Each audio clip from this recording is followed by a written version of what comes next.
어? 얘 뜯어요. 내가 나가요. 뜯어요. 내가 뜯을게. 네.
그럼 여사님은 부엌하고 요 방으로 가줘요. 방하라고? 방 이제 쫙 하면 되겠다. 왜 이거 하지 마. 여기 할래? 응. 이거 하지 마. 근데 쟤는 뭐가 뭐? 그래 여기 하는 거지. 그럼 얘기를 해. 응. 러시아, 어디 분이래요? 스리랑카. 그럼 스리랑카 영어하고 두 분. 가지 같이 마실 수가 있나 봐. 이거를 극복해야 되고 소고통을 극복해야 되는데. 그러면 이렇게 하면 되지. 이게 스키드냐? 대한민국 비타민 캡틴 하루틴 제조 기반 함유리 ENL 하루틴 건강기능식품 광고.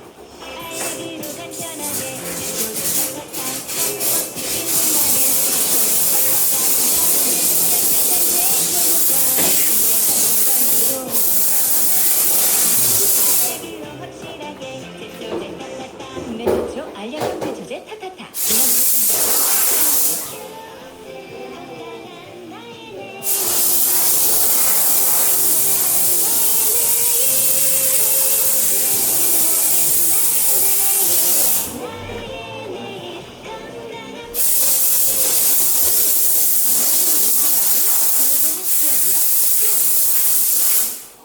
수요일 아침 여성 선물은 한인제약, OX, 한양사면수 타타타, 수원스 글로벌, 저축은행 중앙회, 도드람 한돈, 이동식 에어컨 에어렉스, 슬림웨이 다이어트, 한국타이어앤테크놀로지, 브람스 안마의자, 서울에드피아, 금호타이어, 빅토스와 함께합니다.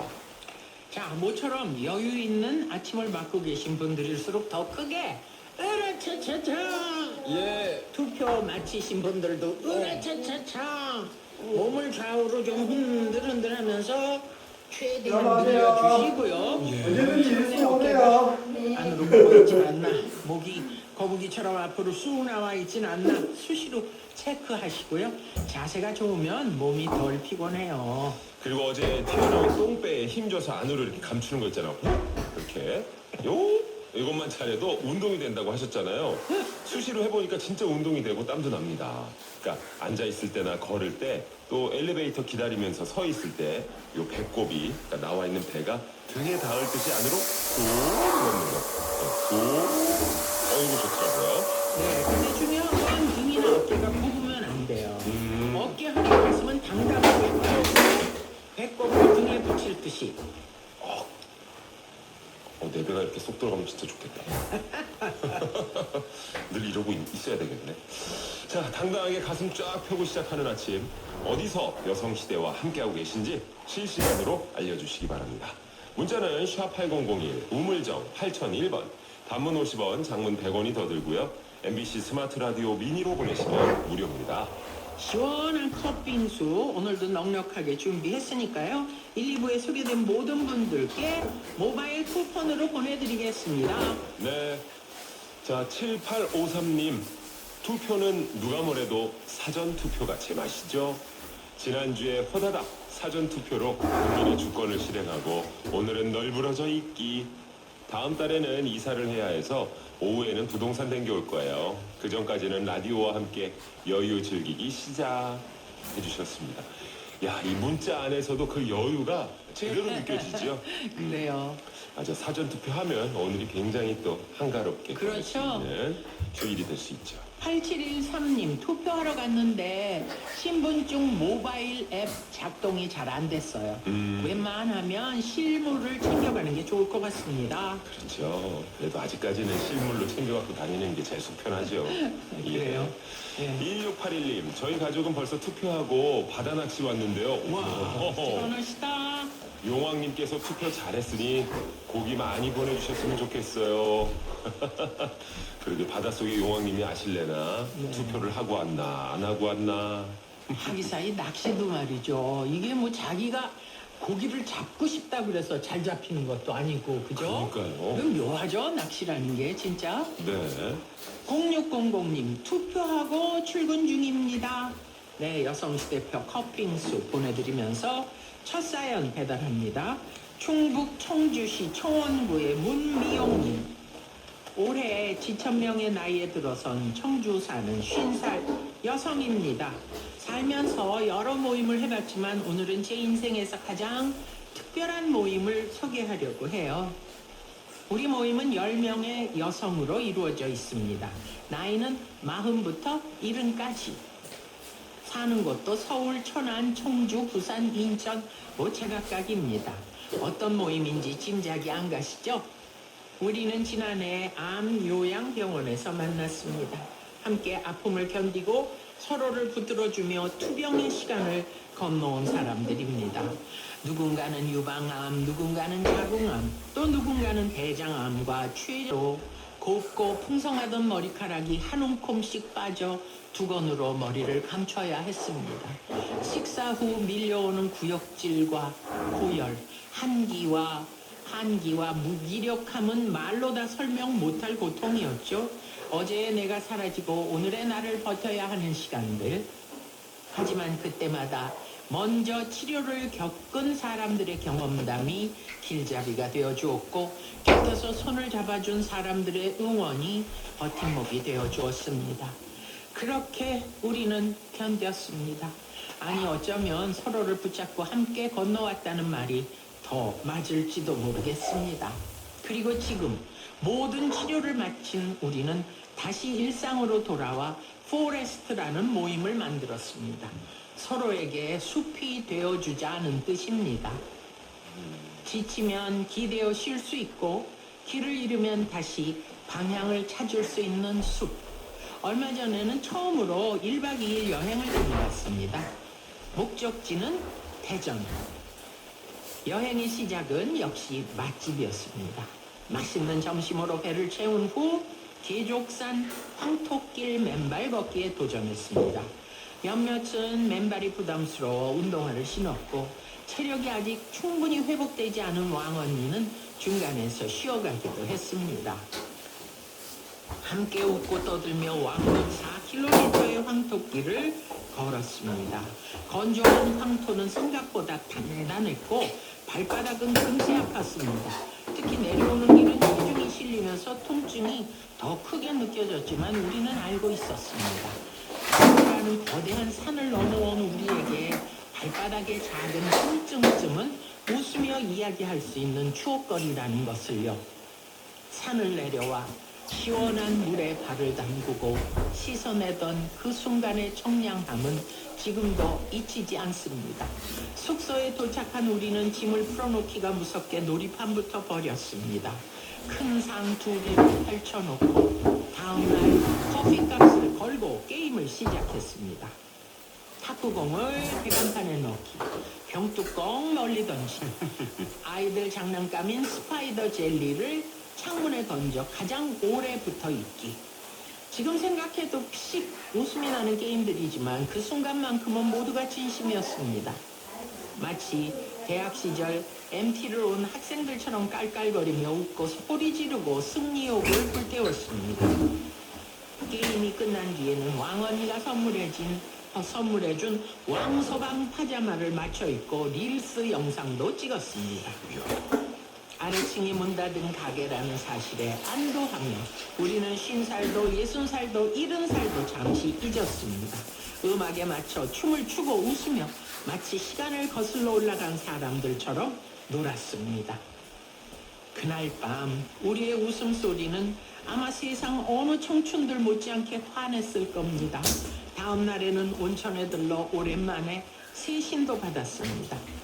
몸에 남아있던 묵은 때를 밀어내듯 지난 몇 달간 가슴속 깊이 쌓여있던 두려움과 아픔의 흔적들도 함께 밀어내는 기분이었습니다. 사람들은 암 환자 모임이라 하면 무겁고 우울한 분위기를 떠올립니다. 하지만 우리 포레스트는 다릅니다. 우리는 누구보다 밝고 누구보다 많이 웃고 누구보다 미래를 이야기합니다. 병실에서 흘린 눈물보다 더 많은 웃음을 나누고 서로의 상처를 바라보며 안타까워하기보다 앞으로의 삶을 응원합니다. 아픔은 우리를 무너뜨리지 못했습니다. 오히려 서로를 더 깊이 이해하게 했고 삶을 더 사랑하게 만들었습니다. 지천명, 하늘의 뜻을 안다는 나이라지만 저는 아직도 삶의 모든 이유를 하더라고요 요새. 어떻게 저렇게 재밌게들 생각할까 싶을 정도로. 이런 거 부럽네요. 다 같이 놀러 가서 이렇게 왁자질 걸 그냥. 아 좋아하지 또 우리 일중 씨가. 그러니까요. 네. 야, 진짜 그야말로 저 엔돌핀이 그냥 팍팍 돌 것 같은데. 그렇죠. 거기다 요새는 진짜 모이시면 이렇게 릴스 이런 거 다 찍으시나 봐. 그죠? 그러니까. 예. 이게 기념이 되잖아요.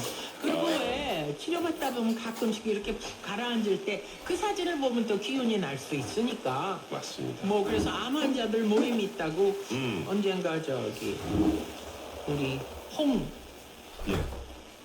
송경민 씨. 홍경민 씨 왔을 때 네. 암스트롱이라는 얘기를 해줘갖고 맞아요, 많이 맞아요. 웃었잖아요. 맞아. 우리 암을 이기는 암을 사람끼리. 이겨낸 동료들끼리 모여서 암스트롱이라고 모임을 만들었다 그러는데 진짜 이분들이야말로 암스트롱이에요. 그죠? 맞습니다. 아픔은 우리를 무너뜨리지 못했습니다. 그치, 이게 또 애들 봐서라도 또 나의 미래를 봐서 다른 사람을 보면서 또 그 아픔이 공감이 되니까 내 아픔하고 저쪽 아픔하고 이렇게 상쇄되면 없어지는 것 같잖아요. 마치 맞습니다. 똑같은 무게로 이렇게 부딪히면 없어져요. 아픔도. 그냥 아 그래 그거 뭔지 알지. 응? 그러고 넘어가죠.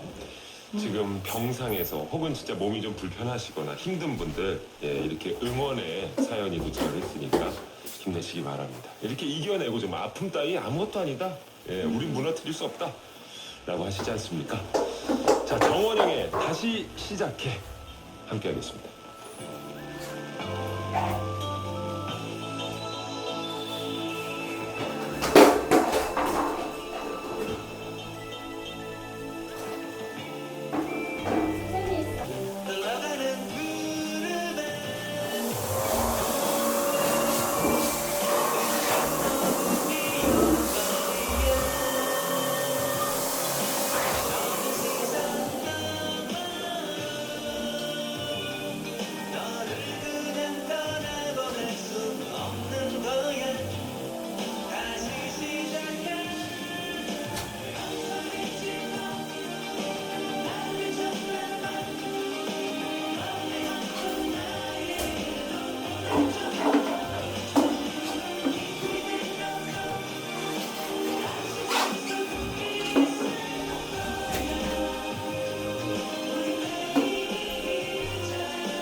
잠깐만. 그리고 이게 지금 실리콘 처리가 안 됐거든요. 물이 빠진다고. 그러니까 걸레질을 해야 돼요. 물 많이 쓰면 안 돼요. 그럴게요.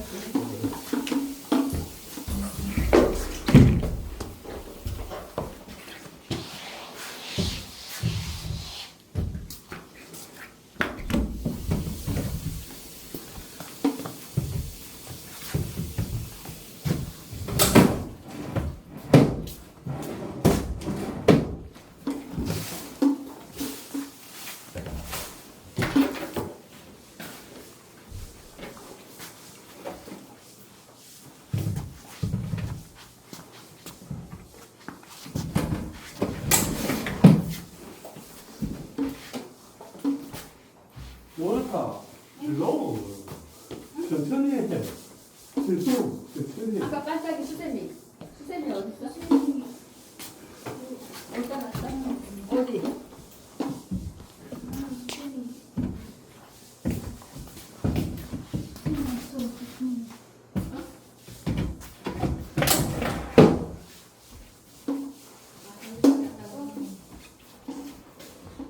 수세미가 왜 하나밖에 안 돼? 반짝이? 저기 있어. 내 그 물통 안에. 내 물통 안에 있어요.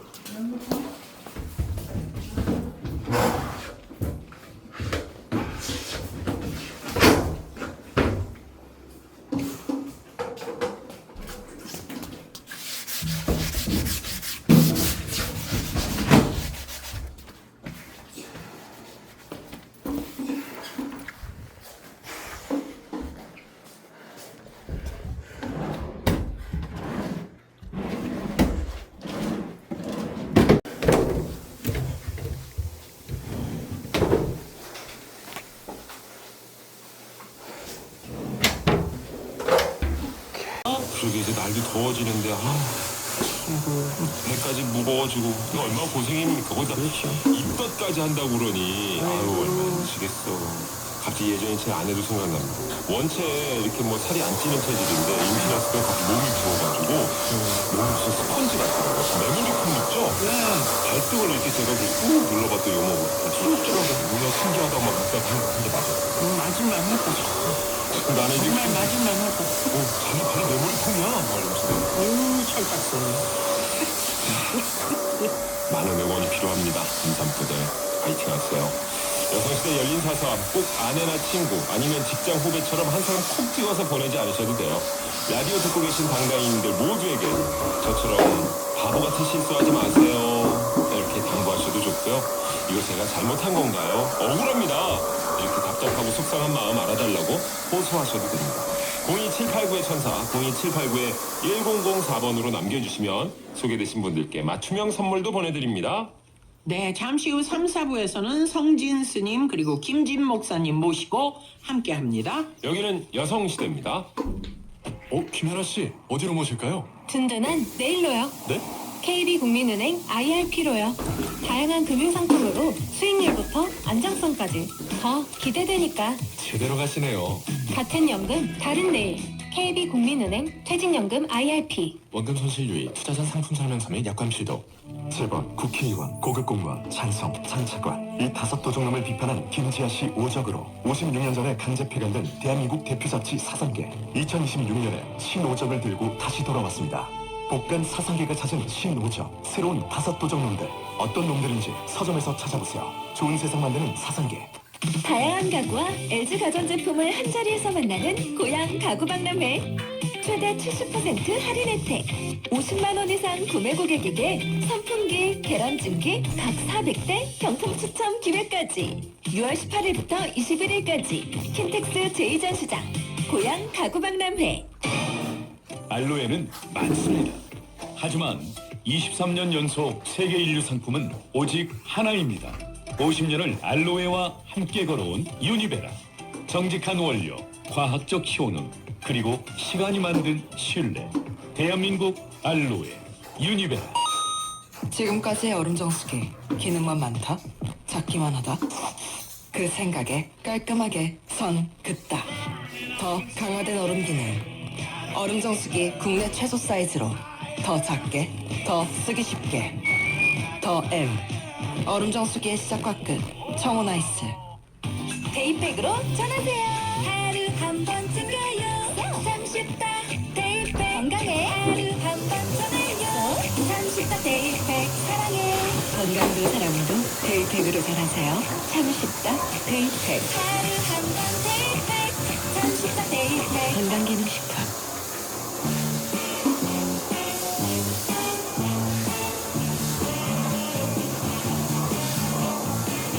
수요일엔 님과 함께.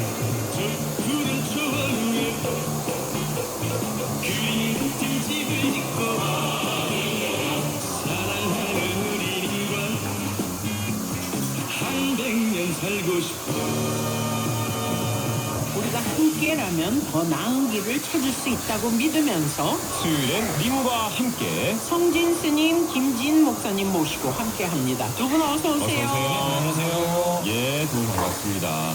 이런 질문이 도착했어요. 절이나 교회에서는 신자들끼리 부르는 호칭이 있잖아요. 그 호칭과 또 그 뜻이 궁금합니다. 해주셨어요. 자, 신자들끼리 부르는 호칭. 일단 그 불교로 한번 가볼까요? 네네. 예. 불교는 보살님?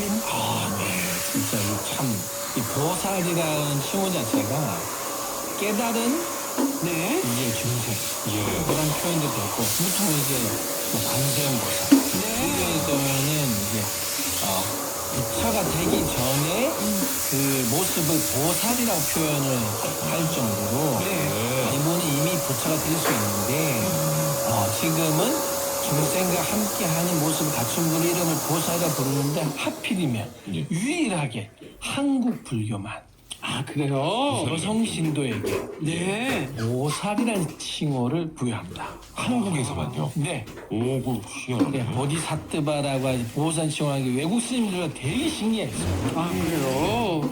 왜 이렇게 하느냐? 제가 이제 가끔 이야기하죠. 예전에 스님들께서 미래를 예측하셨다.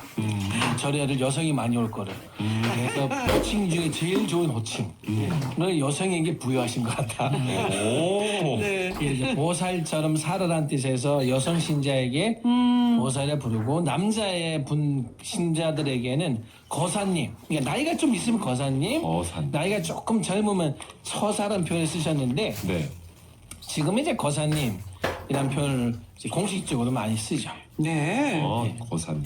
그러니까 남성 신도에게는 거사님, 여성 신도에게는 보살님. 근데 이제 거사란 표현 자체도 불가에서는 보살과 같은 것처럼 제가이지만 깨달음을 얻은 사람을 부를 때 거사거든요. 출가 안 했지만. 그래서 이제 아마 내용적으로는 같은 것처럼 똑같이 깨달은 신자가 되어라는 뜻은 있는데 일단 듣기에는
자기 인생 살아야 되지 않는가 그런 어떤 생각도 한편에 들고 또 한편에서는 이제까지 이렇게 잘해오셨는데 꼭 효라는 것이 꼭 어머니가 또는 상대방이 어떻게 자신한테 하는 거에 따라 달라진 건 아니고 제 자식이 도리로서 하는 거다 생각을 하면 뭐 이왕 지금까지 희생하고 많은 거를 갖다가 어머니를 위해서 했었다면 마무리까지 잘하는 것도 사실 두 마음이 다 드는 게 솔직한 심정이에요. 그래요? 엄마도 각양각색이지만 사실 자식들의 유형도 각양각색이잖아요. 집집마다 얼굴이 다르듯이 정말 그 자식들한테 표현하는 방법, 양육하는 방법, 이 모든 게 다 다르고 자식도 또 엄마한테 표현하는 방법 이런 게 다 제각각이고. 이제 어머니라는 저는 이제 늘 이런 걸 참 볼 때 어머니는 관계지 그분의 그 성숙됨을 말하는 건 아니다. 어머니도 미성숙할 수 있죠. 어머니도 부족하고요. 자식의 상처 주는 분도 당연히 있고. 그러니까 제가 어머니라고 하는 상의 기대치라는 게 너무 정해져 있다 보니까 이제 늘 그 마음 안에서 어머니라는 상과 어머니로서의 부족한 면사에서 자식은 다 갈등하거든요. 근데 또 어머니와 자식이 똑같은 건데 이제 저는 성인이 되면 어머니를 인간으로 볼 필요는 있는 것 같다. 한 인간으로. 나의 우리 어머니는 이런 게 참 부족한 한 사람이야. 우리 엄마도 약할 수 있고 그리고 네, 부족하죠. 약할 수 부족하고 부족할 수 모자람이 있고 네. 어리석고 부모가 어리석죠. 음. 부모가 되면 어리석을 수는 없습니다. 네. 그건 스스로의 문제지 관계로 바로 바뀌진 않으니까. 그러니까 이제 우리 부모는 나의 어머니는 이런 게 부족하고 때로는 어성도 많고 나의 상처를 준 분이야 라고 정리가 확실히 된 분들은 오히려 내가 하는 행동에 대해서 선이 분명해지는 걸 제가 많이 봤습니다. 이게 어머니란 상과 어머니가 가지고 있는 나의 어머니가 가지고 있는 모습에 대해서 이게 자꾸 이제 정리가 안 될 때 어른이 돼도 정리가 안 되거든요. 이게 나이가 먹은 자식도 이렇게 정리가 안 돼 힘들어하거든요. 그래서 저는 우리 당당이님이 당연히 서운할 수도 있고 부족할 수도 있고 때로는 내가 이런 모습에 대해서 자식 도리 안 맞나는 고민도 할 수 있겠지만 일단은 저는 내 역할을 나는 어느 정도로 왜 하는지에 대한 생각이 필요하고요. 자식의 역할로 할 때는 어머니란 전제 속에서 하는 거고 네. 그 뒤상을 넘어갈 때는 내 선이 이제 과연 나의 어머니 나를 너무 사랑해 주신 것 같아 라면은 이제 그만큼 감정이 움직이는 건데 저는 그래서 이렇게 이미 정도 나이가 되시면 그래 자식으로서 역할을 나는 어떻게 선정할 건지 이게 필요하다. 그리고 어머니도 인간이니까 부디 인간의 부족함을 내가 어떻게 소화하고 그냥 받아들일 건가도 한번 생각하실 필요 있다. 이게 정했을 때 나의 행동이 분명해집니다.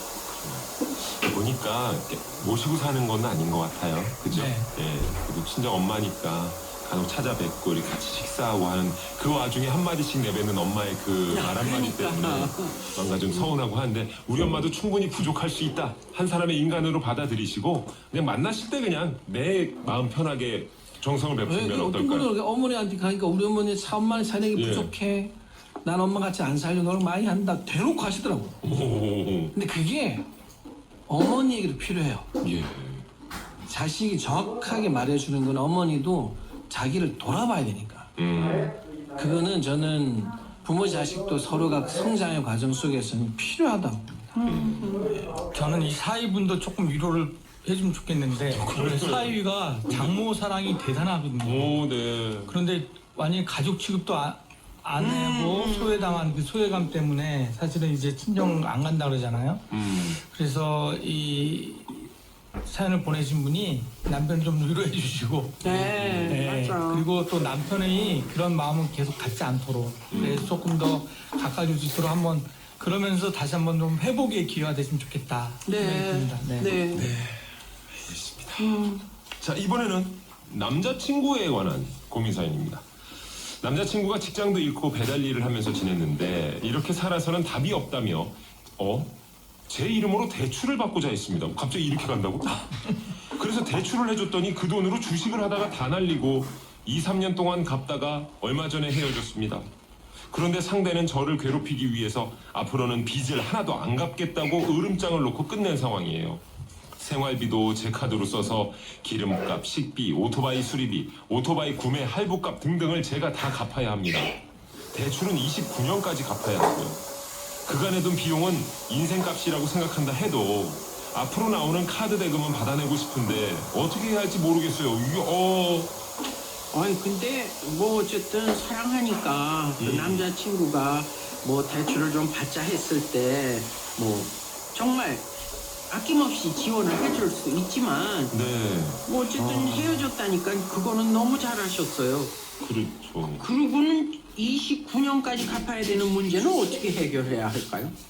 나만이 너무 지나치게 해주셨다. 관계는 끝났는데 지금 할부값이 2029년까지 아니 갚아요. 얼마나 그러니까 속이 이분들은 상해. 아마 본인들이 헤어질 거라고는 상상을 못했나 보죠. 특히 여자 쪽에서 봤을 때. 그렇죠. 그러니까 이제 이렇게 대출에다가 모든 비용을 자기가 감당했는데 사실 이거부터가 잘못된 거죠. 그러니까 이게 관계라는 것은 진짜 앞으로 어떻게 될지 누구도 장담할 수 없는데 네. 아직 결혼도 안 한 상황에서 이렇게 전적으로 했다는 것 자체가 이제 이 여자분으로서는 상당한 큰 실수를 네, 이제 네. 생각이 드는데 사실 이거를 뭐 이제 와서 법조로 할 수밖에 없잖아요. 근데 이 법조하면 오히려 네. 더 많은 비용이 들어갈 수도 있고 더 힘들어서 사실은 이거는 자기가 감당해야 할 수밖에 없는 상황이 아닌가. 뭐 또 한 가지는 정말 이 남자의 양심에 정말 호소하는 방법밖에 없을 것 같은데 사실 그 길도 쉽지 않을 것 같긴 해요. 왜냐하면 여자로 자존심 상하잖아요. 자기가 어떤 관계든 관계 깨졌는데 마치 그 돈이라고 하는 걸 가지고 매달린 것 같기도 하고 여러 가지 좀 어려운 상황인 건 맞습니다. 뭐 육적으로 어떻게 하냐 이런 모든 걸 떠나서 우리 당당히님이 우리 당당히님이 부디 더 큰 프로그램을 가지 않았던 것을 스스로가 생각하시고 매달 남은 값을 갚으시면서 계속 되돌리시기를 난 두 번 다시 이런 사랑은 하지 않으리. 저는 한 안타까운 말씀이지만 우리 당당히님이 너무 이렇게 쉽게 하신 마음을 다시 고치시려면 이 정도의 큰 고통 인내가 정말 필요한 시점이 온 것 같아요. 네, 값을 다 치르고 이거는 깨우고 가야 되는. 아유 정말 두 번 다시 아마 이 헤어진 뒤에 갚으실 때마다 그렇죠. 돌아보실 그렇죠. 거예요. 절대 사랑을 이렇게 하지 않으리라. 네, 사랑을 해도 하지 않아야 될 것들이 있죠. 그렇죠. 네. 반대로 그 헤어진 남자친구도 사랑했다면 이렇게까지 경제적 부담을 떠넘기지 않았을 거야. 그러게. 근데 이제 뭐 사람이 관계는 이런 관계라는 게 난 사랑했기 때문에 한 거고 너가 한 거잖아. 넌 다 끝나는 일이기 때문에. 참 우리는 나쁜 녀석이네. 나쁜 놈이다라고 하면은 심정적으로는 해결되지만 결국 이 선택에 대한 책임 성인은 그렇죠. 선택에 대한 책임은 끝까지 가야 되는 스스로 거죠. 끝까지 가야 된다는 걸 이제 뼈저리게 한번 느끼시되 참 속상하다. 이거는 저는 우리 당당히 빨리 자기 삶을 2029 다른 년에 방법으로 와서. 회복하시려고 집중하셔야지 나쁜 인연 때문에 너무 마음에 끄달리지 않으셨으면 좋겠어요. 저기 매몰되지 않으셨습니까? 네, 맞습니다. 자, 정말 비싼 인생값 치르고 그러네. 피해갔다 내가 정말 천만다행이다. 그게 더 건진 거라고 봅니다. 네. 자, 이번 사연은 기분이 꿀꿀합니다. 이렇게 시작했어요. 저는 폭력 때문에 이혼했고 아직 쉼터 생활 중입니다. 그런데 친정 형제들에게서 연락이 왔어요. 진짜 이혼한 게 맞는지 증명서 떼가지고 편찮으신 아버지한테 와서 이야기하라네요. 증명서는 떼서 사진 찍어 보냈는데 이제 진짜 연을 끊으려고요. 없느니만도 못한 가족인 걸 다시 깨닫습니다. 씩씩한 척 했는데 이걸 적으면서 눈물이 나는 건 그래도 가족의 정에 대해 조금 미련이 남아 있었다는 거겠죠. 대나무 숲이라 생각하고 외쳐보는 심정으로 문자 보내요. 그래도 저 꿋꿋하게 찬란하게 잘 살아낼 수 있다고 말해주세요. 이게 지금 이혼을 하고 폭력 때문에 이혼을 하고 지금 쉼터에 계시는데 왜 증명서를 떼라고 했을까요? 친정 형제들이 아마 이제 이게 이런 경우 좀 있어요. 상속? 그게 아니라 친정 형제들이 제발 헤어지라고 이런 남자 선택하지 말라 결혼을 반대했거나 그 전부터 꾸준히 얘기해 계속 왔는데 했는데 이제 그냥 사신 경우들에 진짜 이혼한 거 맞아? 그래 이혼한 걸 확실했다라는 걸 좀 보내봐. 뭐 그런 접근이라면 다행이죠. 정말 확인하고 있기 싶어서. 때문에 네. 지금 그리고 저는 지금 우리 당당히님 쉼터 생활하잖아요. 지금은 그냥 이런 모든 관계에 정확한 판단할 수 없고 오로지 그냥 스스로 마음만 달래셔야 됩니다. 괜찮아요. 그러니까 친정은 나이 멀어졌다 해도 괜찮아요. 지금은 내가 이제 남은 인생에서 나를 어떻게 하면 상처 안 내고 이 마음의 상처를 극복할 수 있을까? 이 자기 마음 상처 심리 극복이 우선이에요. 저는 지금 이 사연만 딱 봤을 때는 지금은 이런 상황과 판단을 할 수가 없어요. 친정 식구분도 조금 안타까운 게 쉼터까지 와 있는데 네. 먼저 안위를 걱정해줬으면 뭐 좋았을 건데 너무 이제 아직도 우리 당당히는 믿지 못한다는 식으로 던져버리니까 이게 더 상처죠. 네. 그래서 지금은 우리 당당히님 이렇게 하셨으니까 날 했잖아요. 뭐 친정 식구가 나를 뭐 했냐 안 했는지 의심하면 물때 둘째 치고 난 했으니까 당당하게 이제는 끊고 쉼터에 나의 삶을 준비하고는 나 이 정도만 가도 하실 수 있고요. 그리고 지금은 친정 의지보다는 나 홀로 뭐 어떻게 쓸 것인가에 대해서 그렇죠. 집중하는 거. 이제 좀 지나시면 이제 아마 많은 방법도 알려줄 거거든요. 그래서 저는 이 정도 하셨으면 하실 수 있습니다. 극복하실 수 있고요. 두 다리를 쓸 자세가 딱 되셨어요. 네.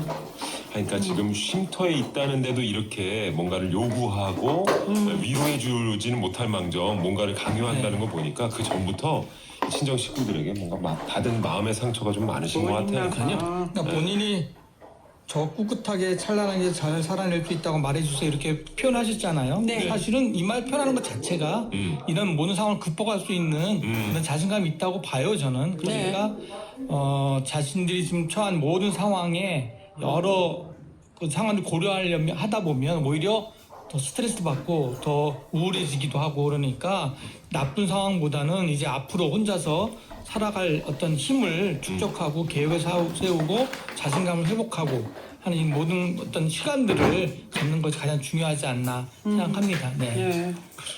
예. 자, 다른 사람에 대한 뭐 원망이나 미움 이런 거 말고 이제는 나 자신을 집중할 수 있는 오로지 그런 자신에게. 그렇죠. 네. 그게 가장 급선무지 홀로 서는 거. 네. 맞습니다. 민주당 목소리 김준목사님 홍준수님 두 분과 함께 했는데요. 이번 주는 이제 스님의 시청곡을 청해듣고 싶습니다. 너무 궁금해요. 원인들이 매일 가사는 일절한지 그 사람을 스타라이 방송하는데 이 이야기를 굉장히 슬프게 우리 모든 사람들은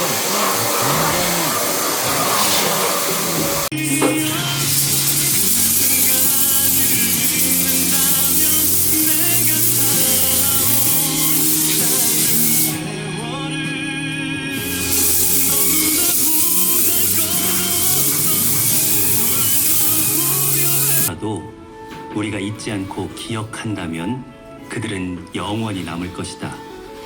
나는 내가 만나온 모든 사람을 기억하기 위해 이 영화를 만들었다. 어떤 만남이든 결국 이별로 끝이 나지요. 그러나 우리는 서로에게 기억될 사람입니다. 이 캠페인은 선명상으로 마음의 평안을 주는 대한불교 조계종과 아름다운 동행이 함께합니다. 지금 시각은 10시 57분입니다. MBC 경남 연중 캠페인 관용은 있다. 안녕하십니까. 국토안전관리원 건설안전본부장 권철환입니다. 건설은 주택이나 도로, 교량처럼 우리의 삶을 풍요롭게 만드는데 필요한 시설물을 짓는 과정입니다. 하지만 높은 곳이나 땅속같이 위험한 장소에서 하는 작업을 많이 하다 보니 안전사고가 자주 발생합니다. 국토안전관리원은 우리의 소중한 이웃인 건설 근로자들이 안전하게 일할 수 있도록 현장 점검과 교육에 많은 공을 들이고 있습니다. 우리 모두가 희망하는 안전한 사회를 만들 수 있도록 건설 현장 안전에 관심을 가져주시고 저희 국토안전관리원에도 더 많은 성원을 부탁드립니다. 이 캠페인은 국토안전관리원과 함께합니다.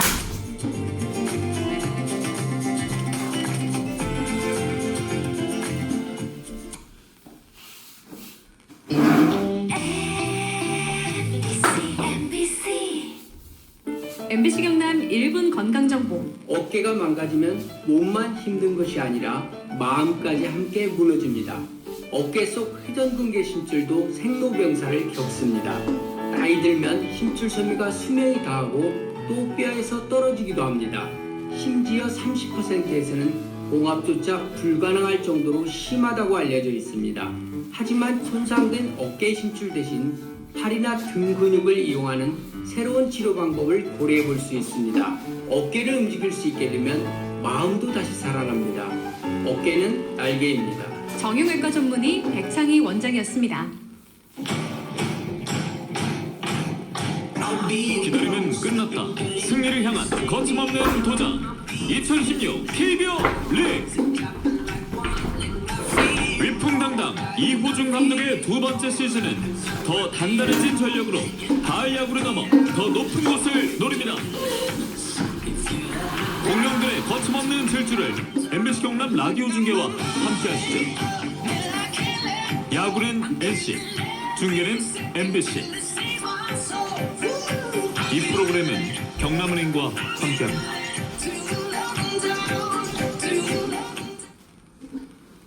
FM 98.9MHz MBC 경남 창원 제1FM 방송입니다. HLAP SFM. 기넥신? 은행잎 추출물이라 좋은 거겠지. 치매성 증상을 수반하는 기질성 뇌기능 장애 치료엔 SK케미칼 기넥신 F정 80mg. 내 건강을 함께 SK케미칼이 11시를 알려드립니다.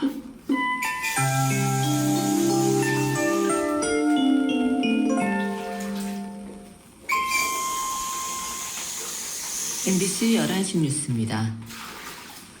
중앙선거관리위원회는 오늘 오전 10시 기준 제9회 전국 동시 지방선거 투표율이 11%로 집계됐다고 밝혔습니다. 이는 4년 전 제8회 지방선거 때 같은 시간보다 2.3%포인트 높은 수치입니다. 투표율이 가장 높은 지역은 대구로 13.7%, 가장 낮은 지역은 광주로 7.3%를 기록했습니다. 이번 전국 동시지방선거는 오후 6시까지 각 투표소에서 실시되며 MBC를 비롯한 지상파 방송 3사는 오후 6시 표지조사 결과를 발표할 예정입니다. 미군이 이란으로 향하던 중미조선 한 척을 미사일로 무력화했습니다. 미국 중부사령부는 현지시간으로 2일 소셜미디어를 통해 고추하나 국적의 유조선 MT 렉시호에 대한 공세 조치를 단행했다며 이 선박이 국제 수로를 통과해 이란 최대 원유 수출 거점인 카르비섬으로 향하던 중이었다고 설명했습니다. 중부사령부는 해당 선박이 24시간 동안 반복된 경고를 무시했다며 미군 항공기가 선박 엔진룸에 정밀 공대공 유도 미사일인 헬파이어 미사일을 발사해 무력화시켰다고 전했습니다. 또 지난 4월 13일 호르무즈 해협 역봉수에 나선 이후에 민간 상선 6척을 무력화하고 122척을 회항시켰다고 밝혔습니다.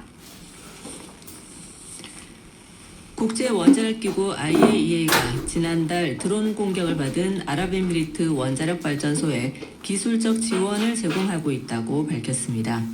라파엘 그로시 IAEA 사무총장은 현지 시간으로 2일 드론 공격 피해를 본 바라카 원전 부지를 방문해 피격 당시 외부 전력이 차단되자 아랍에미리트 당국이 원자로 한 기를 즉각 가동 중단하는 등 매우 신속하게 대응했다고 평가하면서 이같이 말했습니다.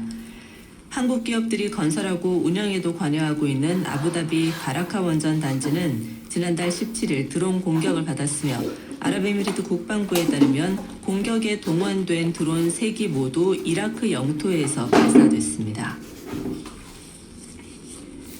이라크가 앞으로 2개월여 안에 송유관을 통한 원유 수출량을 현재 하루 22만 배럴에서 77만 배럴로 3배 이상 확대할 계획이라고 현지 시간으로 2일 밝혔습니다.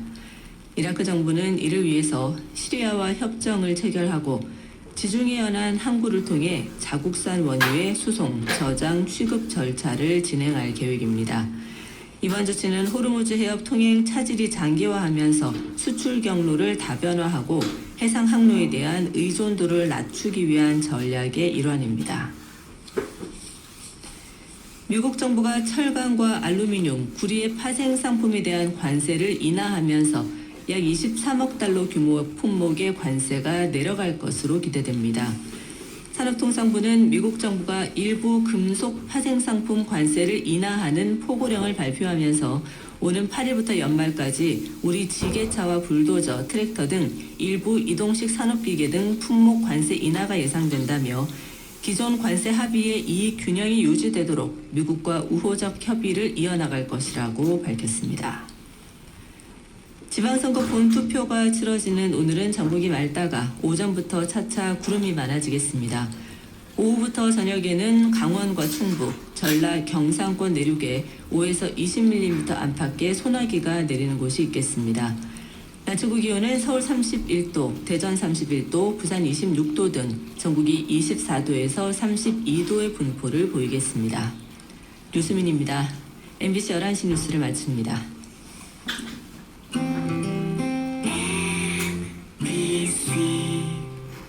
셰프 에드워드 데이입니다. 빨리빨리. 한국 사람들은 이 말을 입에 달고 살더군요. 하지만 걸음을 멈추는 모습에 놀랐습니다. 제가 들어드릴게요. 여기 앉으세요. 가장 빠른 나라 대한민국에는 가장 따뜻한 멈춤이 있습니다. 공익광고협의회.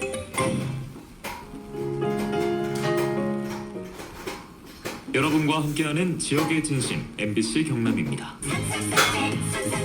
저는 마산치를 김해 양산 진주 경남 어디서나 05333-3333 경남에는 330 경남 대표 대리운전 055-333-3333 삼삼콜 대리운전에서 11시 5분을 알려드립니다.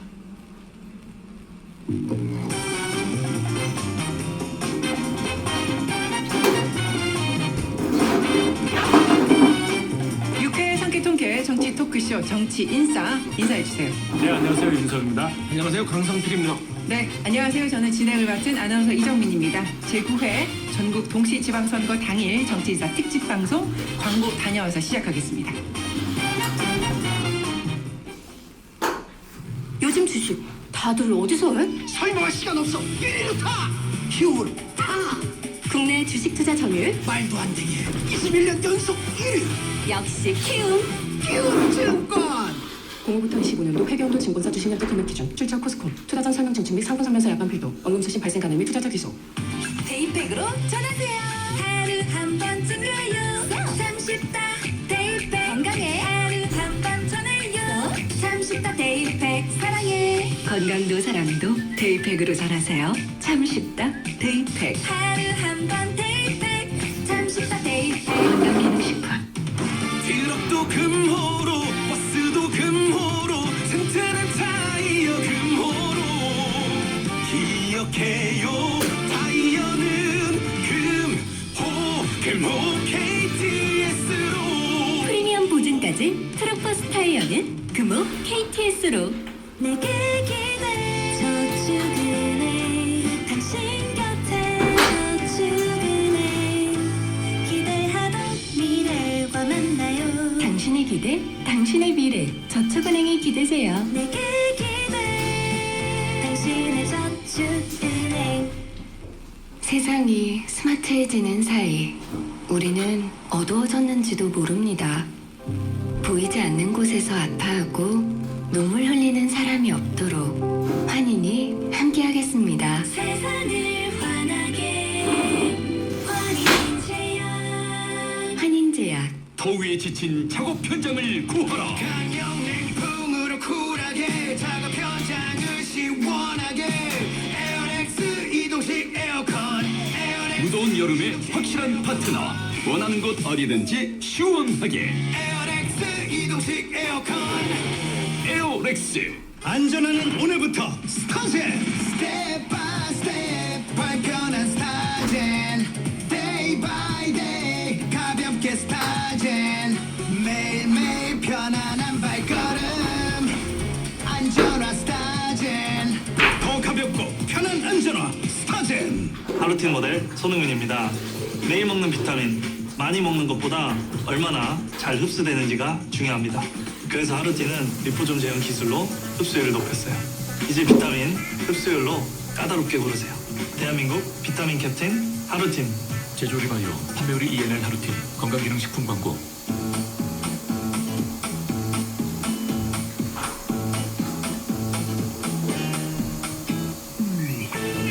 유쾌한 정치 토크쇼 정치인싸. 네, 정치인싸 오늘 선거 당일 특집으로 여러분 만나고 있습니다. 라디오로 보시는 분들은 못 보시겠는데 유튜브로 보시는 분들은 저희의 이제 배경도 선거 당일이라서 선거 방송 배경이 나가고 있다는 점 알려드리고요.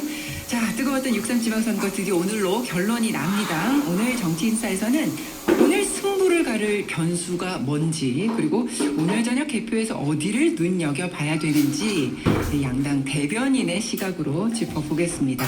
자, 먼저 지금 투표율을 좀 보겠습니다. 11시 기준으로요, 15%를 기록하고 있는데, 앞선 지선과 비교를 해보면 11시 12%였거든요. 그러니까 3%포인트가 높다. 이번 사전투표율도 높았고, 아무래도 이게 투표율이 이번에는 높을 것이다 예측하는데, 뭐 그게 반영이 되고 있다, 이렇게 봐야 되죠? 예, 높겠죠. 지난번 4년 전 지방선거는 대통령 선거 끝나고 석 달도 안 돼서 벌어진 선거여서, 특히나 이제 대선에서 진 쪽, 민주 진보 진영의 투표 열기가 좀 식었었죠. 그래서 광주는 38%가 안 됐었더라고요, 투표율이 그때. 근데 지금은 그 정도 상황은 아니니까, 그때 전부 다 해서 50.9였거든요. 요번에 한 60까지 나오지 않을까 생각합니다. 맞아요. 오늘 최종 투표율이 아무래도 다 높을 거다. 지난번에는 이제 뭐 상대적으로 많이 낮게 나온 거고, 그 직전이 이제 60.2%였거든요. 그러니까 뭐 거기를 넘을 것인가 말 것인가, 이게 관심인 것 같아요. 그러니까 이제 말씀하셨지만 지난번 지방선거 때는 워낙에 이제 승패가 분명하게 갈려버리니까 힘이 좀 빠져가지고 이제 투표율이 많이 낮았던 걸로 제가 기억을 해요. 근데 이제 이번 같은 경우도 초반에는 이거 조금 투표율이 좀 높지 않겠느냐 생각을 했는데, 확실히 좀 분노 투표를 하지 않으면 60% 넘기는 어렵겠다라고 보는데, 지금 뭐 그렇게 분노를 할 상황은 아닌 것 같아서 저는 한 50% 후반선이라고 보고, 이게 지난번 선거와 비교했을 때 뭐 이렇게 2~3% 정도 차이가 나고 있다고 하면 저는 그렇게 높지 않을 것 같아요. 최소한 뭐 5%, 지난번이 워낙 낮았기 때문에 5% 이상은 좀 올라가야지 저는 60% 넘을 수 있을 것 같은데, 그 정도까지는 어려울 것 같습니다. 그러니까 사전 투표율도 그렇고, 그리고 지금 본 투표율 요 추이도 확 눈에 띄게 늘어나야지 유의미하게 60% 넘을 거다, 이렇게 예측할 수 있는데 그렇게까지는 아니다. 저는 58% 안팎 예상하거든요. 숫자로 한번 예측해 주세요. 여기만 나오면 저 57.5. 57.5. 네. 저는 56.5. 56.5. 그러니까 이제 60%는 넘지 않을 거다, 이렇게 보시네요.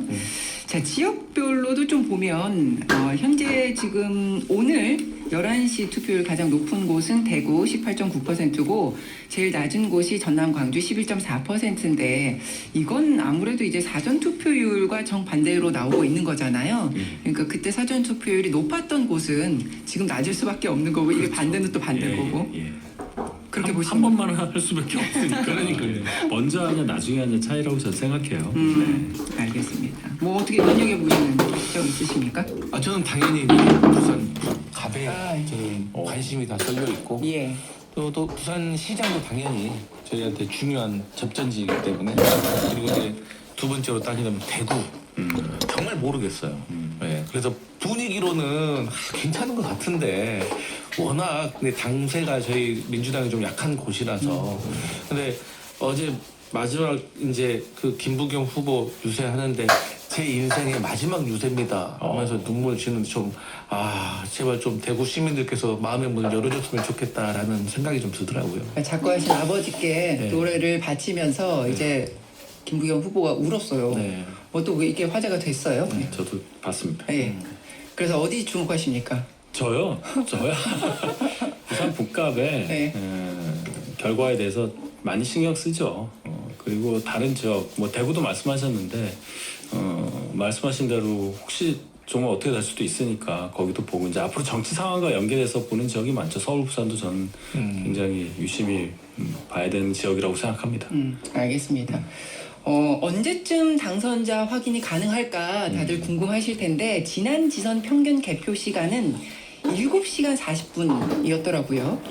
그러니까 자정쯤 되면 이제 윤곽이 나왔다는 건데, 지난 총선, 그러니까 2024년부터 수검표 절차가 이제 들어가게 됐습니다. 그래서 개표 시간이 더 걸릴 거다, 이렇게 예상이 돼요. 새벽 3시, 4시까지 가야지 접전지는 알 수 있지 않을까, 이렇게도 보는데, 이게 또 지역마다 유권자 수에 또 달려있는 거잖아요.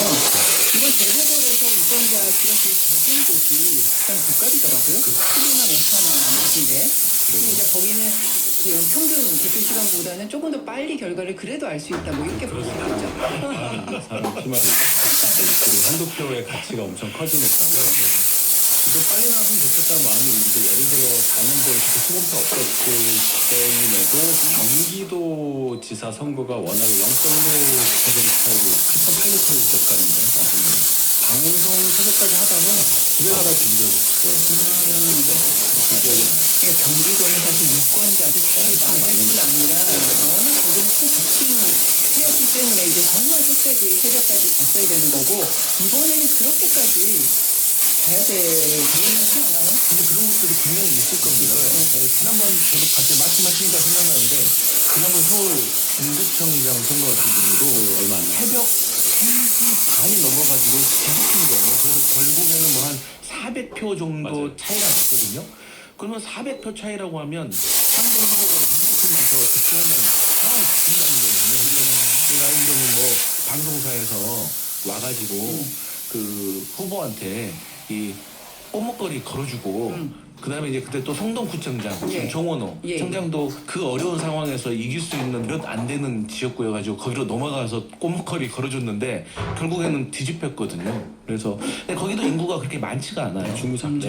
그래가지고 그렇게 볼 때가 좀 몇 군데 있다. 그러니까요. 이게 유권자 수가 좀 적다고 해도 초박빙인 곳은 진짜 마지막 한 표까지 정말 손에 땀을 쥐면서 열게 될 것 같아요. 그렇죠. 저는 광역 중에는 경남이 그럴 수 있을 것 같아요. 인구가 300만이 넘고 제가 볼 때는 굉장히 그 두 분의 후보 간의 우열가리가 어려울 상황이어서 특히 서부 경남, 동부 경남이 좀 여론이 다르니까 투표하면 어디 열리냐에 따라서 올라갔다 내려갔다 하지 않을까 네, 그런 생각 해봅니다. 맞아요. 이게 사람들이 궁금해 하시는 것 중에 하나가 사전 투표를 먼저 여는지 아니면 본 투표를 먼저 여는지에 대해서 상당히 이제 궁금해들 하시거든요. 근데 제가 알기로는 이제 사전 투표가 먼저 투표를 해서 와 있기 때문에 저는 사전 투표부터 먼저 한다고도 들었거든요. 근데 만약에 그런다고 하면 뭐 사전 투표율은 높으면은 뭐 민주당이 유리하다라는 뭐 속설들이 있잖아요. 그러면 초반에 또 민주당 후보가 쫙 올라가면 와 이겼다 했는데 나중에 본투표 또 딱 열면은 옛날에 한명숙 그 후보 서울시장 때처럼 또 바뀌는 그런 게 있기 때문에 하여튼 평택, 뭐 북구, 갑, 부산의 북구, 갑 이런 것을 진짜 한 새벽 3-4시까지는 봐야 될 것 같아요. 그러니까 이게 6시에 투표가 종료가 되면 개표소에 투표함이 도착해 있는 순서대로 개표가 시작되기 때문에 아무래도 밤에 사전 투표, 거소 투표, 요 투표함이 먼저 도착해 있으니까 이거부터 열린다. 아내가 먼저 오겠죠. 알겠습니다. 이 평택을도 아무래도 정말 이게 어떻게 될지 박빙인 거잖아요. 근데 여기에 이제 유권자 수가 20만 명은 안 돼요. 근데 이제 그럼에도 불구하고 여기도 이제 마지막까지 봐야 되는 곳 중에 하나예요. 저는 이제 왜 평택을하고 대구, 아니 부산 북구 갑을 주목을 하냐면 대마 불사가 이루어질까. 그러니까 흔히들 우리가 정치권에서 큰 정치인들은 어디 가든지 간에 이 유권자들이 살려준다라는 이제 속설이 있는데, 그러니까 공교롭게도 그게 이제 그 두 분 아니겠습니까? 평택의 조국 후보, 부산 북갑의 한동훈 후보인데, 과연 두 분 다 이제 어려운 상황에서 선거하고 있잖아요. 정당이 힘이 이제 조금 받지 못하니까. 근데 과연 이 큰 정치인 두 명이 살아 돌아올 수 있을지, 전 사실 그게 좀 우려하는 편보다 그 기대가 됩니다. 우려가 되시겠죠. 불쑥 볼심이 나온 단어인가요? 깜짝 놀랐네요. 그 평택을 같은 경우에는 그러니까 누가 30% 앞에 3자 득표율을 가져가냐 이게 거의 당선된다라고 봐야 되는 거고 부산 북갑 같은 경우는 누가 이제 40%를 넘냐 4자를 다냐 이게 관전 포인트예요. 예, 맞습니다. 특히나 이제 북갑 같은 경우는 박미식 후보가 앞에 2짤 다느냐. 그렇죠. 이제 이런 것도 중요한 거죠. 이 100으로 정해져 있으니까요, 총합이. 일단 평택을에 또 많은 생각이 드는 게 결국 단일화가 안 됐어요. 결국은 황교안 후보와 유희동 후보가 그냥 각자 도생하는 걸로 했기 때문에 이렇게 되면은 제가 예상한 것과 좀 다르게 결과가 나올 가능성이 커져서 우려가 더 커질 수 있어요. 근데 사실 이번 지방선거와 재보궐에 이제 가장 화두가 됐던 한 단어가 단일화였거든요. 근데 결국에는 저는 그래도 어디 한 군데 좀 단일화 될 줄 알았거든요. 거의 다 불발됐습니다. 네, 근데 야, 단일화가 안 되고 저는 정말 평택은 그래도 그러니까 예, 그 누구라도 좀 단일화 할 줄 알았는데. 아니 그러니까 이 평택을이 단일화 신경전이 진짜 마지막까지 어제 저녁까지도 저희가 이 얘기들을 방송에서 다룰 만큼 할 거다 계속 그러다 결국에는 안 됐는데 황교안 후보가 내건 단일화 조건이 두 가지가 공개가 됐지 않습니까? 박 전 대통령 탄핵에 대해서 사과하는 것 하나 그리고 부정선거 입장 변화가 필요하다. 요거 두 개인데 사실은 아무리 유동 후보 측에서는 한 표가 아쉽다고 해도 이 조건은 받아들일 수가 없었던 거예요. 예, 정체성을 완전히 바꾸라는 얘기인데 그래서 유동 후보도 마지막에 그런 얘기를 했잖아요. 부실선거는 인정한다. 근데 그 이상 더 진전된 발언을 할 수가 없는 거죠. 예. 그러니까 사실 저는 그 황교안 후보의 제안을 들으면서 이건 하지 말자는 거죠. 네, 그러니까 원래 이 제안이라는 거는 받을 수 있는 걸 제안을 해야지 애초부터 받지 못할 걸 제안을 하면 근데 또 제가 이번에 그래서 부산시장 선거에서 박형준 후보도 보고 좀 유이동 후보를 보면서 이게 양쪽을 다 표를 가져가려고 하다 보면 결국에 자기의 노선이 좀 불분명해질 수도 있겠구나. 유이동 후보. 네, 그러니까 저는 개인적으로 유이동 후보 상당히 괜찮은 분이라고 생각을 해요. 보수 정치인이지만 제가 좀 개인적으로 알아서 그러는지. 근데 이분이 사실 황교안 그 후보가 먼저 내가 유이동 후보 지지해줄게 단일화합시다 이런 그림은 뭐 100번 양보해서 괜찮다고 하더라도 유이동 후보는 정말 그분하고 황교안 후보가 결이 안 맞는 분이거든요. 그래서 좀 안타깝더라고요. 그 부정선거 부정론자 얘기해보면 그 모스턴 교수가 우리 법무부가 출국 정지 조치한 상황인데 거기에 대해서 취소 소송 제기했잖아요. 어떻게 보셨어요? 이거 왜 안 나는 거죠? 부정선거 대한민국에서 부정선거가 일어나는지를 확인하기 위해서 왔다. 말도 안 되는 얘기죠. 미국이 이런 제도와 비슷한 거를 운영을 한다면 뭐 그럴 수도 있다고 보는데 미국은 우편 투표하잖아요. 사전에. 그러니까 전혀 다르고 어떤 주장과 주의를 뭐 미국에서 교수했다, 뭐 공무부에서 어떤 직위를 받았다는 사람을 한국에 있는 그 부정선거 주장하시는 분들이 이용한다고 생각을 하고 모스탄이라는 분도 거기에 본인이 이용당하는 거를 즐기고 있는 거 아닌가 뭐 이 정도 생각합니다. 근데 이제 모스탄 씨 같은 경우는 이재명 대통령과 관련해가지고 허위 사실을 유포해가지고 경찰에서 이제 조사를 받아야 되는데 지금 소환에 이제 불응을 하고 있는 거예요. 근데 아시다시피 이분이 이제 미국 시민권자이다 보니까 저희가 이제 뭐 내국인과 똑같이 이렇게 하기는 좀 부담이 있는 거죠. 그래서 이제 소환에 불응하기 때문에 어쨌든 간에 이분이 선거 끝나고 갑자기 또 이렇게 미국 가버리면 안 되니까 일단 출국 금지 조치를 한 것은 당연한 거고 뭐 여기에 대해서 이제 뭐 황교안 후보가 대신 변호해주겠다 뭐 이런 말도 제가 한 것 같은데 결국에는 이제 모스탄 같은 경우는 22대 대선 같은 경우도 무슨 중국 공산당이 배후에 있었다 뭐 이런 말을 하거든요. 그래서 이걸 대한민국에서 누가 공감을 해줄 수가 있겠습니까? 근데 저는 한편으로는 모스탄 씨가 한국에 들어와서 평택에 가서 황교안 후보 안 만났으면 저는 유동 후보하고 황교안 후보하고도 단일화도 될 수 있다고 봐요. 근데 모스탄이 끝까지 부정선거를 증명해야 된다라고 압박을 한 것이 아닌가 좀 그런 의심도 해봅니다. 우리가 지금 단일화 얘기를 하고 있는데 북구갑에서는 반면요. 국민의힘 박민식 후보는 막판에 좀 뜻밖의 우군을 만나긴 했습니다. 무소속 김성문 후보가 삭제를 하고 박 후보를 지원했단 말이에요. 그러니까 이제 이분에 대해서는 사실 그 전혀 이제 존재감이 좀 없었잖아요. 사실 저 처음에 왜 한동훈 후보가 6번이지? 좀 그랬어요. 근데 나중에 알고 보니까 5번 무소속이 있는 거예요. 그래서 이제 뭐 그랬는데 뭐 여튼 이분 입장에서는 어쨌든 본인이 당선될 가능성이 좀 낮기 때문에 뭐 그분의 결이 뭐 국민의힘 성향인가 보죠. 그래서 이제 박민식 후보에게 지지 선언을 하신 것 같은데 근데 이게 뭐 한 줄의 기사 정도의 영향력은 있겠지만 얼마나 뭐 판을 바꿀 수 있는 그 정도는 없는 것 같다. 뭐 하시는 분인지도 잘 모르시죠? 죄송합니다. 알겠습니다. 지금 아주 눈여겨볼 보궐 지역에 대해서 좀 잠깐 봤고요. 민주당 지도부 정청래 한병도 대표는 다 사전투표를 했었고 국민의힘 지도부는 송원석 원대만 사전투표를 하면서 이게 투트랙 전략이냐 이렇게 했는데 오늘 아침에 이제 장동익 대표는 고향 보령에서 투표하는 장면이 이제 기사가 났더라고요. 장 대표가 뭐 저희 당에서는 그러잖아요. 당 대표와 원내 대표가 이 투톱이 한 분은 사전 투표하고 한 분은 본 투표한다. 이게 이제 전략적으로 그렇게 한다. 그 정도 받아들여주셨으면 좋겠고 이제 그러면 장 대표가 왜 고령 가서 직접 했느냐? 최근에 충남을 자주 가시잖아요. 예. 충남지사 선거에서 저희가 좀 이길 수 있는 가능성이 많아지기 때문에 본인이 충남 출신이기도 한 것과 더해서 충남에 올인하는 그런 모습을 보여주고 있다. 이 정도는 볼 수 있겠습니다. 거기에 이제 뭐 김태흠 지사가 원래 장동혁 대표의 지역구에서 삼선하신 분이니까 그 이후까지 얘기하시는 분도 있던데 일단은 충남에서 이긴다는 게 당대표 입장에서 굉장히 중요할 거예요. 충남 출신이기도 하니까 그런 상황이라고 봐야죠. 지금 말씀하신 것처럼 정청래 대표도 그렇고 두 대표가 충청에 화력을 쏟았습니다.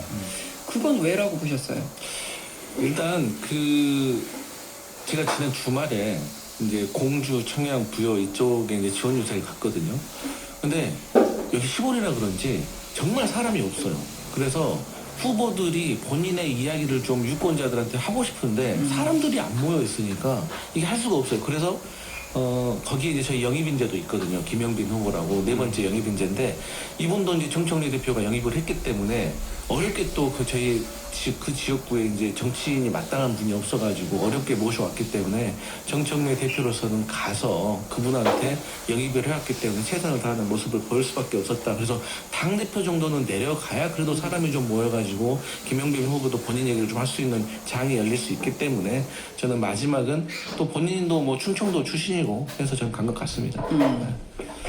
뭐 그런 이유 때문에 충분히 갈 수 있는데 두 대표 다 10여 차례를 갔단 말이에요. 가장 많이 간 거. 그래서 충청이 아무래도 캐스팅 보터라서 그런가? 뭐 어떻게 해석해야 되나? 예. 장동혁 대표가 특히 많이 가셨거든요. 이 전체 총 지역 유세한 거에 비해서 충남에 굉장히 많이 쏠려 있어서 많은 얘기를 하죠. 부르는 곳이 거기밖에 없다는 얘기도 하고 그나마 가장 안전한 선택지다. 뭐 이렇게 그렇지요. 맞죠. 예. 김태흠 지사의 관계도 그렇고. 근데 또 잘 보시면 같은 충청에서 충북은 한 번도 안 갔단 말이에요. 그 이유는 김영환 후보를 커탈락을 처음에 시켰잖아요. 물론 공간이가 한 거지만 뭐 이런 관계도 작용한 게 아닌가. 그리고 영남은 공식 선거운동 기간 전에 이제 몇 번 부산에도 오시고 했는데 반응이 별로 좋지가 않았다는 게 사실이잖아요. 그러니까 당대표로서 마음 놓고 유세 지원 활동할 수 있는 곳은 본인 고향이라고 할 수 있는 충남이다. 이렇게 제가 해석합니다. 그러니까 양쪽 대표가 이게 좀 구멍이 좀 많은 선거였다. 그러니까 예를 들어서 저희 민주당 같은 경우도 뭐 PK, TK 가면 이제 도움 안 된다. 그런다고 해서 또 전남, 광주 가자니? 아니 거기 뭐 우리가 뭐 잘 되는데 왜 오냐, 이거 뭐 전당대회 준비하는 거 아니냐, 또 이런 오해받게 되고, 또 그러다 보니까 서울은 서울에 원래 자주 계시고 그러다 보니까 이제 강원도 가서 좀 지원해주고 또 충남이 그나마 조금 무리수 두지 않는 그런 사연이 있었던 것 같습니다. 그러니까 이번 선거에서 양당 지도부에 대한 시선이 그 이전 선거들과는 확연히 좀 달랐기 때문에 거기에 대한 평가가 이제 이어졌던 것 같고, 그래서 말씀하신 것처럼 정청래 대표가 접전지로 꼽히는 대구, 부산, 울산을 한 번도 찾지 않은 게 계속 화제가 됐단 말이에요. 그러니까 이제 보수세가 강한 영남권이다 보니까 그래, 대표 오는 것보다 인물론을 내세우는 게 훨씬 낫다. 그리고 현지에서도 그걸 요청했다. 뭐 이렇게 보는 거죠. 그럼요. 이제 참 이게 근데 제가 뭐 이런 말씀 드리면 동의하지 않는 분도 02-283-9114 금속노조 경남지부가 함께합니다. 아이의 꿈과 사랑을 키워가는 MBC 경남 창원 마마랑 베이비 페어, 임신과 출산에 따른 육아용품 전시 및 유아교육 프로그램과 다양한 경품 이벤트 6월 11일 목요일부터 14일 일요일까지 창원 컨벤션 센터에서 열리는 MBC 경남 창원 마마랑 베이비 페어. 지금 시각은 11시 30분입니다. 지금 여러분께서는 6회, 3회 통쾌한 정치 토크쇼 정치 인싸를 듣고 계십니다.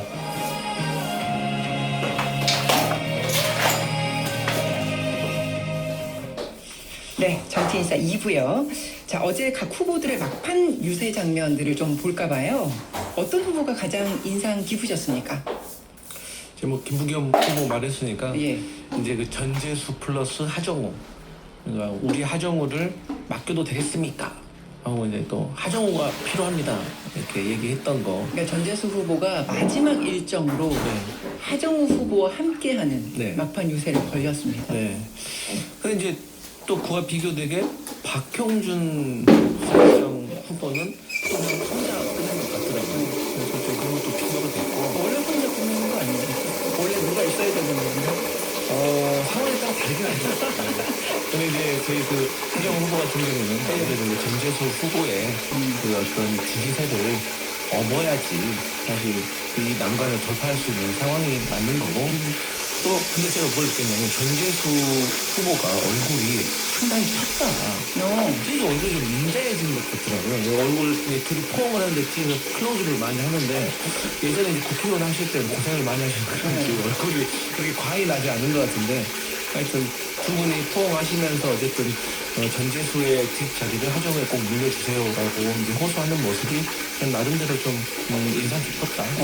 전재수 후보의 얼굴이 폈다. 이거는 부산시장 선거 관련해서 조금은 본인이 여유가 있다고 생각한다. 뭐 이렇게도 해석할 수 있나요? 네, 저는 뭐 여러 가지로 해석할 수 있는데 그냥 얼굴이 좀 편안해 보이고 인자한 모습이 좀 보이더라고요. 저는 좀 그렇진 않았거든요. 좀 어려운 것에서 좀 사시다 보니까 왜 떨어지고 막 그러다 보니까 뭔가 힘들어 보이고 좀 그랬었는데 많이 변하신 것 같더라고요. 이게 지금 뒤에 굉장히 이제 전재수 후보는 그 매너가 좋죠. 평소에도 저 몇 번 만날 기회가 있었는데 적어도 이제 뭐 정파에 상관없이 이게 괜찮은 분이라 저는 생각을 했고 선거운동 다 끝나는 마당이니까 본연의 모습이 나올 수밖에 없다. 고생하셨다는 말씀 드리고 싶고요. 하정 후보는 진짜 복받은 분이에요. 그래서 전재수 후보라는 든든한 지원군이 있기 때문에 여기까지 온 거고 물론 그래서 출마 결정을 했겠죠. 그래서 하정 후보도 참 이 정치권에 와서 상상도 못할 경험들을 하면서 많이 고생을 하셨는데 국감 얘기하셨으니까 제가 얘기 안 할 수 없죠. 한동훈 후보도 참 혼자 하는 게 정말 짠했어요. 저는 솔직히 얘기해서 당에서 본인이 나온 게 아니고 타이에 의해서 나올 수밖에 없었잖아요. 그런 상황에서 이제 소위 말하는 지지자분들의 열성적인 자원봉사하시는 분들 또 선거 도와주시는 분들의 열성적인 지원이 없었으면 여기까지 올 수가 없었고 그럼에도 마지막 순간까지 혼자 하얀 옷 입고 돌아다닐 수밖에 없었던 상황을 보면서 이 선거 무조건 이겨야 되겠구나 하는 생각이 저는 엄청 사무치게 들었습니다. 또 우리 하정 후보 또 좋게 전재수 후보 좋게 얘기해 주시니까 저도 기억나는 게 뭐냐면 그 북구공? 북구공. 북구공. 북구공을 또 북구공공이라고 하시니까. 그렇군요. 그 얘기예요. 북구공을 북구. 네. 근데 저 대학 때 알바하면서 그런 거 몇 번 써봤거든요. 되게 덥고 힘들어요. 엄청. 동물 타이라는 거를 쓰고 나오는 것 자체가 힘든 일인데. 근데 이제 사실 그 유세차에 같이 이렇게 있으면 눈토끼 가거든요, 사실. 그래서 저 아이디어 괜찮네라고 생각했는데 나중에 또 거기서 나온 사람이 배우자라는 걸 보면서 좀 배우자까지 갑자기 그 이념이 없는 북구에 와가지고 고생 많이 하시는구나. 근데 아이디어가 참 참신했다. 이 상대 진영에 대한 아주 훈훈한 평가까지 곁들이면서 끝났으니까. 정치는 정치고 인간은 인간이고. 많이 좋습니다. 자, 그러면 이번 지선은 사실은 민주당 압승일 거다 이런 예측으로 시작됐던 선거였는데 2달 만에 여론이 많이 바뀌었고 그래서 막판에 변수가 많았다 이렇게 분석이 되잖아요. 자, 어떤 것이 가장 크게 영향을 미쳤다? 뭐 꼽으시겠어요? 저는 아무래도 맨 처음 선거구도를 바꾼 건 저희는 이제 공소추서특검법이라고 말하는 그 특검법안의 무리한 추진 물론 철회한 걸로 저는 보지만 거기서부터 여론이 흔들렸고 중간에 5.18 즈음에 발생한 뭐 불행한 마케팅이죠. 스타벅스 코리아에 대한 어떤 상황을 보는 과정에서 정부가 나서서 불매운동하는 그런 모습들이 표심을 많이 흔들었다. 저는 그 두 가지를 꼽고 싶습니다. 이 두 가지가 야권에 긍정적으로 주요했다. 표만 보자면 그렇게 봐야죠. 그리고 이제 투표 의도, 의향, 투표에 대한 의지 같은 걸 적어도 보수 유권자들에게 많이 심어줬던 건 사실이라고 생각합니다.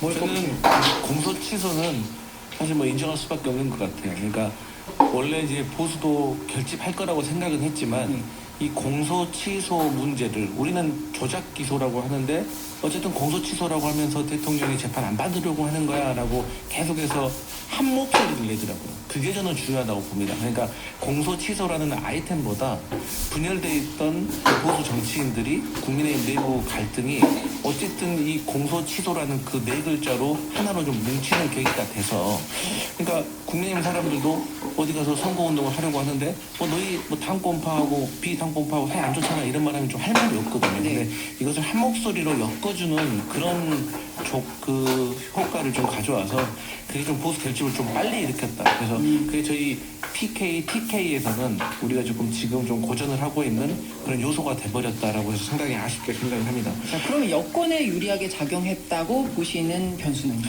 하지만 그 스타벅스 문제는 저는 전혀 반대로 보고 있어요. 예. 그러니까 스타벅스의 조명진 회장이라든지 이 한 기업의 잘못은 분명하다고 모두가 공감을 할 거라고 보는데 물론 국민의힘에서 봤을 때는 정부까지 나서가지고 불매운동을 조장하는 것이 맞느냐라고 보고 있지만 저는 오히려 국민의힘이 여기에 대해서 보수의 아지트라든지 이걸 오히려 가서 평소에 안 가시던 분들이 가가지고 사진 찍고 이러한 것들이 저는 중도층이 봤을 때는 조금 안 좋게 보였을 거라고 저희는 생각을 해요. 그래서 스타벅스는 저희 민주당에게는 그렇게 나쁜 건 아니다.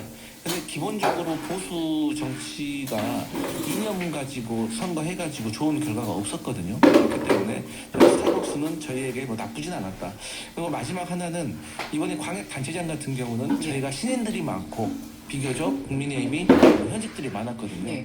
그러다 보니까 이게 아무래도 선거를 운영하는 과정에서 캠프가 조금 유기적으로 움직이지 못했던 것들이 좀 아쉬웠다. 좀 그런 민주당 입장에서는 왜냐하면 연합군으로 선거를 하는 거고 현직 단체장이 오래전부터 선거를 준비해온 거하고 아무래도 캠프에 조금 그 유기적으로 돌아가는 콜라보레이션은 조금 좀 부족했던 것 같습니다. 그 부분은 이제 선거 과정에서의 뭔가 좀 아쉬웠던 부분.